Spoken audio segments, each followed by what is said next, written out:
एक बिहारी सब पर भारी।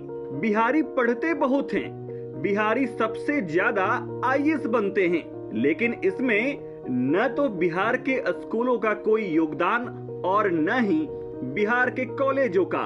इनसे मिलिए, ये हैं पटना की इशिता किशोर। ये 2022 यूपीएससी की नेशनल टॉपर हैं, लेकिन पटना समझकर धोखा मत खाइएगा, क्योंकि इनकी पढ़ाई दिल्ली से हुई है। ये ऐसी अकेली नहीं हैं। अब इनसे मिलिए, ये हैं बक्सर की गरिमा लोहिया। इन्होंने यूपीएससी में दूसरा रैंक लाया है, लेकिन इनकी पढ़ाई भी दिल्ली से हुई है। यूपीएससी में 10वां रैंक लाने वाले राहुल श्रीवास्तव भी मुजफ्फरपुर के ही हैं। बाकी सब की तरह इनकी पढ़ाई भी बिहार में नहीं हुई, बल्कि बाहर यानी तमिलनाडु से हुई है। बिहार के स्कूल और कॉलेज न तो खुद बढ़ रहे हैं और न बिहार के बच्चों को बढ़ा रहे हैं। बिहार के कॉलेज की हकीकत केंद्र सरकार के नेशनल इंस्टीट्यूट रैंकिंग से पता चलती है।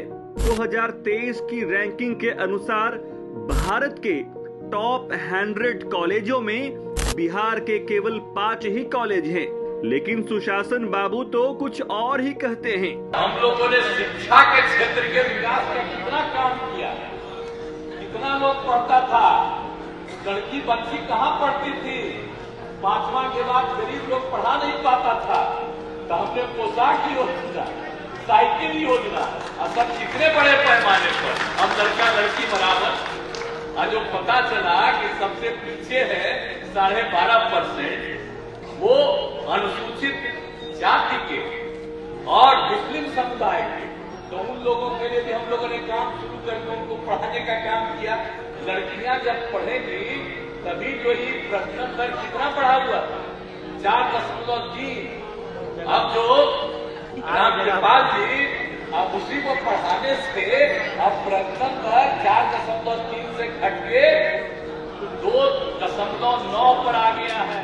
बिहार की जनता की आवाज बन चुके प्रशांत किशोर की बात सुनकर आप खुद ही देख लीजिए कि सच्चाई क्या है। बच्चा तो पढ़ने जा रहा है तो पढ़ाई हो ही नहीं रहा है, खिचड़ी खा के घरे आ रहा है। और आप में से जो लोग अपने बच्चों को प्राइवेट में पढ़ा रहे हैं, आपको लग रहा है कि हमको इससे क्या मतलब है, तो आपके लिए बता रहे हैं। आपका बच्चा प्राइवेट स्कूल में पढ़ सकता है, लेकिन कॉलेज तो उसको सरकारी में ही जाना है। और सरकारी कॉलेज में भी पढ़ाई नहीं हो रहा है। कॉलेज में गया, नाम लिखाया, परीक्षा दिया, चोरी वोरी करके 5 वर्ष में डिग्री लेके चला आया।